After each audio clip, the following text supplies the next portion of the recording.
우리 몸을 이루는 세포들이 건강하게 활동하기 위해서는 영양분과 산소를 공급하고 노폐물들을 제거해주는 혈액이 순환해야 합니다. 하지만 혈액을 심장 쪽으로 올려주는 종아리 근육과 판막에 문제가 생기면 혈관이 부풀거나 늘어나고 통증이 나타나죠. 하지정맥류란 다리에서 심장 방향으로 올라가야 할 정맥혈액이 오히려 아래로 역류하면서 다리 전체의 정맥순환 시스템에 장애가 발생하는 질환입니다. 일단 발병하면 자연 치유되지 않고 계속 악화 진행되다가 심각한 합병증까지도 발생할 수 있는 만성 진행성 질환입니다. 긁고 문지르고 주물러도 증상이 사라지지 않는 이유는 하지정맥류 치료를 제대로 하지 않았기 때문입니다. 통증 없이 걷고 뛰고 편안한 일상을 보내기 위해서는 반드시 망가진 혈액순환 시스템을 바로잡아야 합니다. 효과적인 치료로 가족의 건강까지 지키는 흉부외과 전문의 김병준 원장.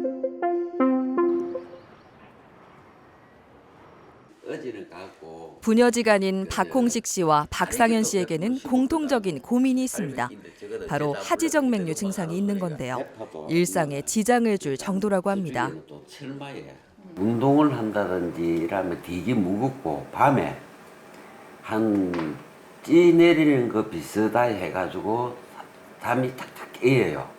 한두 시간 자고 나면은 깨 있다가 한두 시간 있다가 다시 또 잠이 들고 그걸 이제 자주 느끼니까 그리고 발에 한 근지럽고 나면은 그 흉터가 그 원상복귀가 안 되고 흉터가 그대로 있어요. 일단 아버지가 밤에 잠을 잘 못 주무시고 통증이 너무 심하시다 보니까 모시고 갔는데 저도 사실은 비슷하게 이미 다리에 이렇게 혈관 같은 게 보이는 증상이 있고 저도 하루 종일 서서 일하는 직업이거든요. 바리스타 하고 있으니까. 근데 저녁 때가 되면 다리가 너무 붓고 통증도 심하고 네, 자다가 가끔 가려운 게 심해서 잠이 깰 때도 있었거든요. 근데 그게 하지정맥류의 증상이라고 하시더라고요. 그래서 같이 내원한 김에 치료를 같이 받게 됐습니다. 가족 구성원 중 여럿이 하지정맥류 치료를 받았지만 가족력이 원인 중 하나라는 건 잘 알지 못했습니다. 이것도 내가 보기에 행정관들 다 이거 유전인가 봐 부모. 그 위에 형님들도 다 그 수술을 했다 하거든요. 지금 현재 내가 제일 마지막으로 하는 것 같아. 이 부모 유전인가 모르겠는데 내가 하다 보니까 우리 아들도 하고 지금 이제 딸도 해야 될 입장이고 그런가 봐요. 가족력도 영향을 주었겠지만 오랫동안 서서 일해야 하는 환경 역시 하지정맥류의 진행을 부추깁니다. 다리에 신경을 쓰지 않아도 되는 날이 오길 바라고 있는데요. 일이니까 어쩔 수 없이 하는데 이 혈관 같은 게 튀어나와 있는 거는 여자로서는 짧은 옷을 입는다든지 그럴 때 굉장히 이게 기분이 안 좋죠. 그런 부분에서 좀 기대가 있고 아픈 거는 통증에 대한 기대도 있어요. 좀 서서 일할 때 조금 더 편안하면 좋을 것 같다는 기대는 있어요.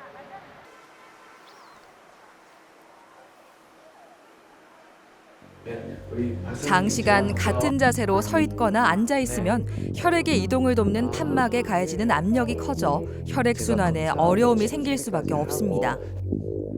카페에서 13시간 이상 서서 근무하는 박상현 씨의 판막에 이상이 생기는 건 어찌 보면 당연한 결과였죠.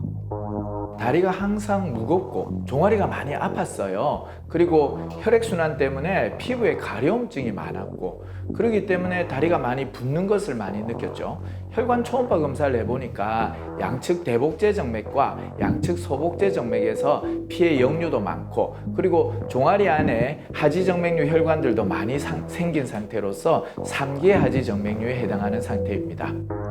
하지정맥류 진단에 있어 가장 필수적인 검사 방법은 혈관 초음파 검사입니다.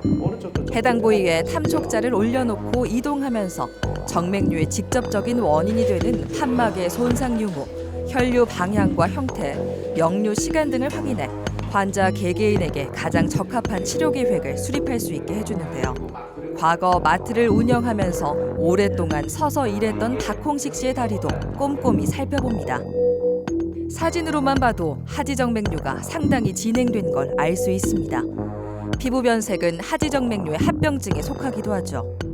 아버님은 늘 오래 서서 일하다 보니까 특히나 주무실 때 종아리에 통증도 많이 느끼고 그리고 다리가 무겁고 불편한 통증 같은 걸 많이 느끼셨고 그러다가 피부에 가려움증이 계속 지속되었어요. 그렇게 피부에 가려움증을 느끼다가 어느 순간 무릎 및 정강이 부위에 피부 변색이 급격히 진행되는 하지정맥류 4기인 합병증 단계까지 진행한 경우로서 초음파 결과로도 양측 대복제정맥과 양측 소복제정맥에 역류가 심하고 피부에 하지정맥류 혈관이 많이 생긴 상태였습니다. 다리정맥은 사타구니부터 발까지 이어진 대복제정맥과 오금부터 발 뒤꿈치까지 이어진 소복제정맥으로 구분됩니다. 부녀 모두 두 정맥에서 혈액의 역류가 확인돼 치료가 시급한 상황인데요. 하지정맥류 치료법에는 크게 혈관 내 레이저 수술과 초음파 유도화 혈관 경화요법 그리고 혈관 경화요법이 있습니다. 공통적으로 환자의 생체에 미치는 상해나 영향을 최대한 줄인 최소 침습적 비절개 수술법으로서 후유증을 최소화하고 빠른 일상 복귀를 가능하게 해주죠. 따님의 경우에는 양측 대복제 정맥의 레이저 정맥 폐쇄술, 양측 소복제 정맥의 초음파 유도 혈관 경화요법을 시행할 예정입니다. 주된 증상 중 하나였던 피부 가려움증은 피부 질환일 것이라고 여겨왔기에 피부과 진료를 받아보기도 했는데요. 이제는 정확한 원인을 알았으니 아빠 박홍식 씨는 오랫동안 짊어져야 했던 가장의 부담감을 내려놓고 딸 박상현 씨는 일을 우선시하느라 미처 신경 쓰지 못했던 건강을 챙겨가며 삶의 질을 높일 차례입니다. 피부 가려움증도 하지정맥류의 중요한 증상 중에 하나입니다. 이러한 피부 가려움증을 방치해 두시면 피부 괴사나 피부 궤양과 같은 합병증으로 더 잘 진행하게 됩니다. 현재 박홍식 씨에게 나타난 합병증은 피부 변색이지만 증상이 더 악화되면 혈전이 발생해 혈관을 막는 심부정맥 혈전증, 호흡곤란, 흉통 등을 유발해 목숨을 위협하는 폐색전증으로까지 이어질 수 있습니다. 먼저 박홍식 씨의 하지정맥류를 치료하는데요. 양측 대복제정맥과 소복제정맥에 초음파 유도화 혈관 경화요법을 시행합니다. 초음파를 통해 깊숙이 위치한 문제 혈관에 혈관 경화제를 주입하면 혈관 내막이 수축하고 딱딱해지면서 서서히 체내에 흡수됩니다. 저희가 이제 대복제 정맥의 역류가 아주 많고 대복제 정맥의 혈관이 큰 경우에는 레이저 수술을 조금 더 선호하고 있고요. 사타구니 부위에서 역류가 그렇게 강하지 않은 경우에는 초음파 유도 혈관 경화요법만으로도 잘 치료되는 편입니다. 딸 박상현 씨는 양측 대복제 정맥에는 레이저 정맥 폐쇄술을, 소복제 정맥에는 초음파 유도화 혈관 경화요법을 적용하는데요.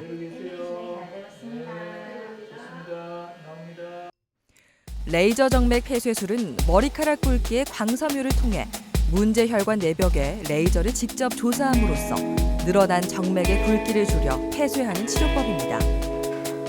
폐쇄된 혈관은 체내에 흡수되는 과정을 거치죠. 육안으로 확인할 수 있는 정맥류는 주사기로 혈관 경화제를 주입해 섬유화시킵니다. 환자분 양측 대복제 정맥, 레이저 정맥 폐쇄술, 그리고 초음파 유도 경화요법, 그리고 겉으로 많이 보이는 혈관들의 혈관 경화요법까지 아주 잘 마쳤습니다. 이제 다리가 더 편해지고 가볍고 붓지도 않고 다리가 많이 편해질 겁니다. 치료가 끝난 후에는 회복실에서 안정을 취하는데요. 수술 직후의 뻐근한 느낌은 점차 사라질 겁니다. 입원과 마취를 하지 않는 데다 시술 즉시 보행이 가능하기 때문에 바쁜 직장인이나 기저질환을 가진 고령의 환자에게도 부담이 없습니다. 이제 내일부터는 스타킹도 잘 신어보시고 또 걷기 운동도 해보시고 또 경과관찰 때 오셔서 완치될 때까지 저는 잘 보세요. 예, 수술하고 나오셔서도 그냥 침대에 누워서 지내시는 게 아니라 바로 복도에서 걷기 운동도 하고 활동도 할 수 있고요. 지금 현재 수술하고 얼마 안 됐는데도 다리의 부종도 좀 좋아지고 다리에 보기 싫은 혈관들도 잘 치료되고 있는 상태로 보입니다. 이제 앞으로 압박 스타킹도 신고 또 걷기 운동도 하면서 저하고 한 번씩 확인하고 진료받으시면 좋은 결과 있으실 것 같습니다. 치료 후에 신는 의료용 압박 스타킹은 다리 전체에 균일한 압박을 가하는 일반적인 스타킹과 기능이 다릅니다. 발, 발목, 종아리, 허벅지에 단계적 압박을 가해 혈액순환에 도움을 주고 혈관 내벽을 유착시켜 섬유화 및 체내 흡수 촉진에도 큰 역할을 합니다. 되게 생각보다 엄청 단단한데 신고 나니까 딱 받쳐준 느낌 들어가지고 다리가 더 시원해요. 천천히 복도를 걸어봅니다. 일상으로 돌아가서도 꾸준히 압박 스타킹을 착용하고 걷기 운동을 해준다면 회복 속도를 높일 수 있을 겁니다. 지금 아직은 뭐 스타킹 신고는 조금 걸어 다니기 조금 다리가 조금 시원한 느낌. 근데 두 사람이 아침 저녁으로 다리 쭈그려 소리 안 하는 그것 때문에 조금 그랬는데 이제 다리 쭈그려 소리 안 해도 될 것 같아요. 아침에 일어나서 첫 걸음을 걸을 때도 발목에 통증이 있었거든요. 그런데 이제 시술을 받고 나서 좀 회복이 되면 아침에는 적어도 통증이 없지 않을까 그런 기대감이 있습니다. 아버지 이제 좀 통증 덜 하시면 사실 밤에 잠을 잘 못 주무시니까 아버지도 힘드시고 어머니도 힘드셨는데 이렇게 나아지시면 더 서로 사이좋게 잘 지내실 수 있지 않을까.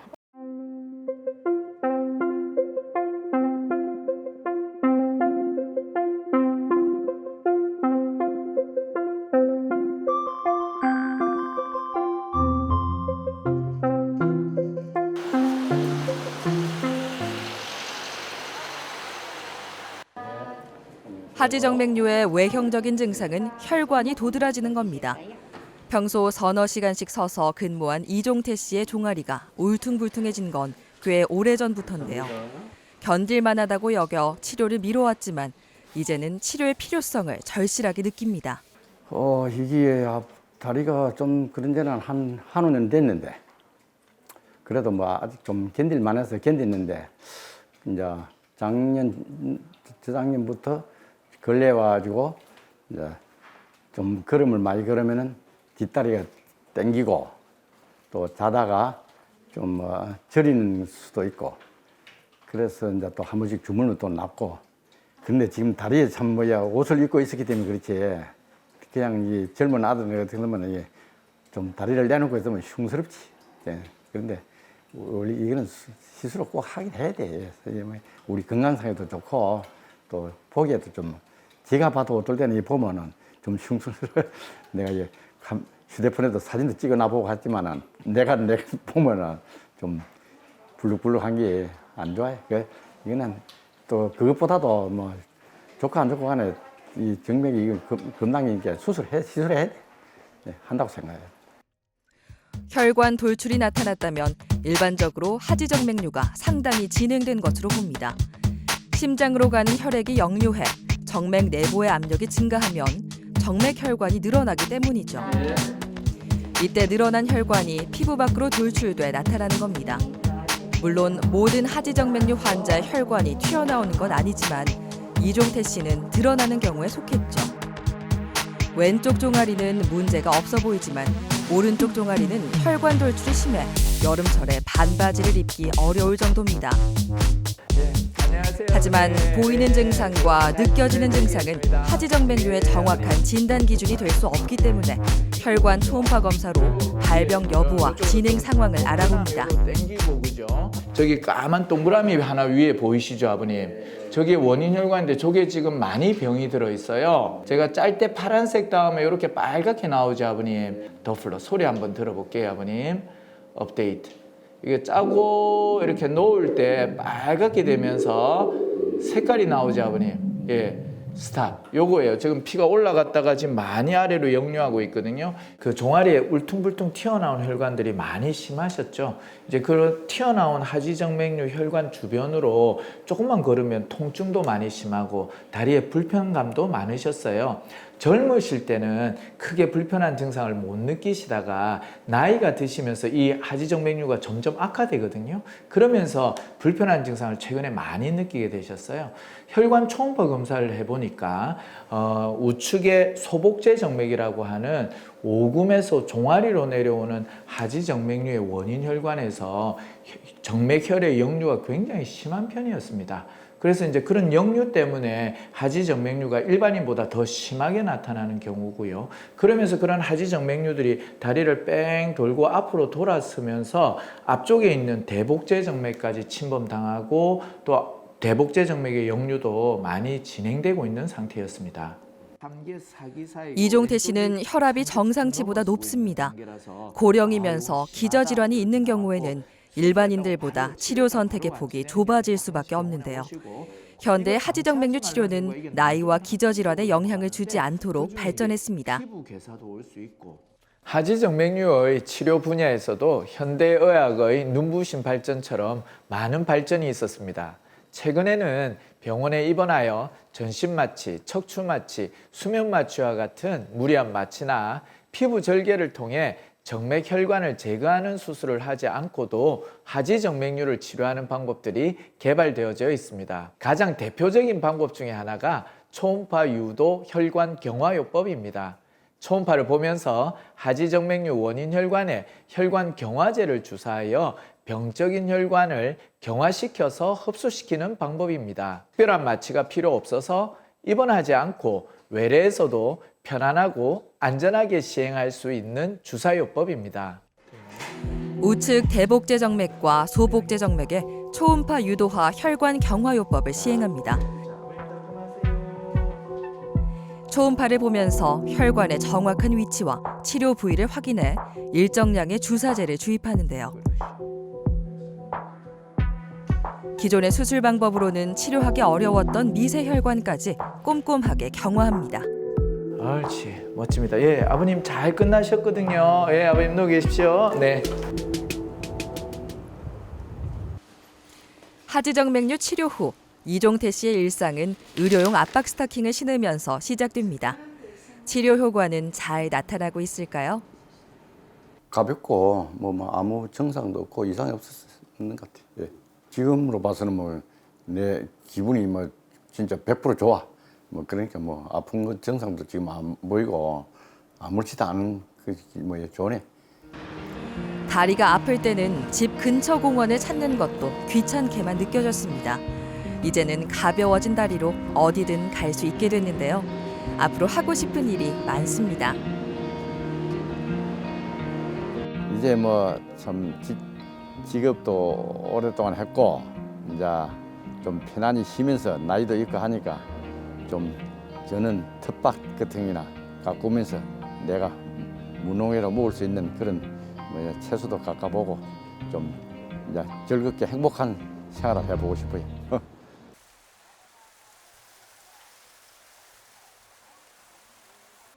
가족력이 원인이 되는 질환은 남들보다 빨리 치료를 고려할 수 있습니다. 모녀지간인 권영순 씨와 이혜수 씨는 함께 하지정맥류 검사를 받고 치료했죠. 치료받기 전에는요, 다리가 엄청 무겁고요. 걸어 다니도 막 진짜 막 강연군 산을 한 몇 시간 타고 온 것처럼 다리가 맨날 무겁고 아팠거든요. 권영순 씨의 주된 증상은 양쪽 다리가 무겁고 뻐근한 것이었는데요. 혈관도 보여 고민이 많았습니다. 파란 핏줄이 보이고 다리가 이상하기만큼 많이 퉁퉁 붓고 조금 걸었다 싶은 날에는 다리가 너무 아프고 뻐근해가지고 잠을 잘 수가 없었거든요. 그래서 이제 엄마 따라서 왔다 보니까 이게 유전적인 요인이 많다고 해가지고 같이 검사를 받아봤더니 저도 이상이 있다고 해서 수술을 하게 됐습니다. 이혜수 씨도 비슷한 증상을 겪고 있었습니다. 엄마를 따라 병원을 찾은 덕분에 조금 더 빨리 하지정맥류를 발견할 수 있었죠. 지난 1월에 치료를 받았습니다. 딸 이혜수 씨는 양측 대복제 정맥에 레이저 정맥 폐쇄술을, 소복제 정맥에 초음파 유도화 혈관 경화요법을 적용했습니다. 환자분께서는 다리가 항상 무겁고 붓고 그리고 피로감도 많이 느끼고 또 육안적으로 피부 쪽에 혈관들도 많이 드러나는 그런 상태였고요. 초음파 검사상에 양측 대복제 정맥과 소복제 정맥의 역류도 심하고 그리고 정맥류 혈관들도 많이 생기는 상태였습니다. 옳지. 오늘은 경과 관찰을 위해 내원했습니다. 혈관 초음파 검사를 해보자 치료 효과가 잘 유지되고 있는 걸 확인할 수 있었는데요. 이혜수 씨는 새 생명을 맞이할 준비를 하고 있습니다. 임신 중에는 호르몬 변화와 복압 증가 등 다양한 문제가 하지정맥류를 유발하는 원인이 될 수 있어 각별한 주의가 필요합니다. 하지정맥류는 이 임신 기간 중에 잘 발병하고 또 많이 악화됩니다. 따라서 환자분처럼 이미 하지정맥류가 있는 환자분들은 임신하기 전에 하지정맥류를 치료하시는 것이 중요합니다. 그리고 이미 하지정맥류를 치료하였다 하더라도 임신 기간 중에는 어뢰용 압박 스타킹을 신어주시는 게 좋고요. 그리고 평소에 가볍게 걷기 운동을 해주시는 것이 좋습니다. 엄마 권영순 씨도 큰 문제가 없는 상태입니다. 겉으로 드러나는 자잘한 혈관들만 혈관 경화요법으로 치료해줄 예정인데요. 치료만큼이나 중요한 사후 관리가 잘 되어가고 있는 편입니다. 3개월 전에 양측 대복제 정맥의 레이저 정맥 폐쇄술 그리고 양측 소복제 정맥의 초음파 유도 경화요법을 시술하였고요. 그 이후에 저희들이 한 달 후에 그리고 요번에 다시 한번 경과 관찰하였습니다. 겉으로는 큰 변화가 없어 보이지만 혈관 초음파 검사상에서는 혈액의 역류가 발견되지 않고 있습니다. 하지정맥류는 증상이 없는 경우도 많기 때문에 치료가 늦어지기 십상입니다. 다른 질환으로 착각해 적절하지 못한 치료를 받다 한참 후에야 하지정맥류인 걸 알게 되기도 하죠. 적어도 가족이 하지정맥류가 있다면 유전 가능성을 염두에 둬야 합니다. 하지정맥류는 가족력이 강한 질환 중에 하나입니다. 부모님 2분 중 1분이 하지정맥류가 있다면 딸에게서는 60% 이상, 아들에게서는 25% 이상의 발병률이 있습니다. 만약 부모님 2분 모두 하지정맥류가 있다면 아들, 딸 구분 없이 90% 이상의 높은 확률로서 발병할 수 있습니다. 따라서 자녀분들이 육안적으로 보이는 하지정맥류는 없더라도 불편한 증상을 많이 호소하신다면 하지정맥류를 의심해 보시고 조기에 혈관 초음파 검사를 받아보시기를 권하고 싶습니다. 하지정맥류를 치료하고 재발을 막기 위해 강원도에서 먼 길을 오가고 있는데요. 다행히 가치 있는 발걸음이 됐습니다. 다리가 많이 편해지고 건강해지시겠습니다. 예, 감사합니다. 네, 축하드립니다. 다음에 뵙겠습니다. 네. 사이좋게 통증에서 벗어난 모녀는 이제 하고 싶었던 일들을 마음껏 누릴 계획입니다. 뭐니 해도 건강이 최고라는 점을 하지정맥류 치료로 깨닫게 됐죠. 저는 강원도 태백에서 왔는데요. 강원도 태백산이 좋아서 제가 이사를 갔거든요. 그래서 산을 마음대로 탈 수 있는 게 너무 좋아요. 저도 운동을 좋아해서 엄마랑 같이 산행도 다니고 또 아기도 잘 키우고 그렇게 더 건강한 다리도 그렇게 건강한 생활을 더 했으면 좋겠어요. 바쁘다는 이유로 별거 아니라는 생각으로 다리가 보내는 신호를 무시하고 있진 않으신가요? 하지정맥류는 조금만 시간을 내면 치료할 수 있는 질환입니다. 이번 기회에 조금 더 행복한 하루를 보내는 방법을 찾아보는 건 어떨까요? 지난 20년간 하지정맥류만을 치료해오면서 많은 환자분들을 만나왔습니다. 치료를 차일, 피일 미루다가 심각한 합병증으로 진행하여서 고통받는 분들을 너무 많이 보아왔습니다. 최근에는 하지정맥류의 치료 방법이 많이 발전되고 개선되어서 일상생활과 직장생활에 큰 지장 없이 좀 더 편안하고 안전하게 치료하고 있습니다. 만약 하지정맥류가 있으시다면 합병증이 발생하기 전에 이 질환의 초기에 치료를 받으셔서 보다 건강하고 행복한 삶을 누렸으면 하는 바람입니다.